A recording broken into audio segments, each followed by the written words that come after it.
एका राणीची दासी रोज तिचे हंतरून पांघरून स्वच्छ करायची, सजवायची आणि त्यावर अत्तर शिंपडायची.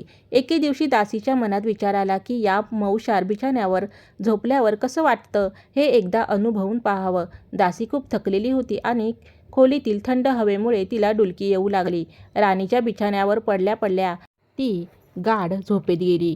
तेवढ्यात राणी तिथे आली. आपल्या दासीला स्वतःच्या पलंगावर झोपलेले पाहून राणीला खूप राग आला. तिने दासीला चाबकाचे फटके मारण्याची शिक्षा दिली. चाबकाच्या फटक्यामुळे दासी बेवेदनेने विवळत होती आणि माफी मागत होती, पण राणीला तिची दया आली नाही. काही वेळाने दासीचं रडणं थांबलं आणि ती अचानक हसू लागली. तिचं हसणं ऐकून राणी थक्क झाली.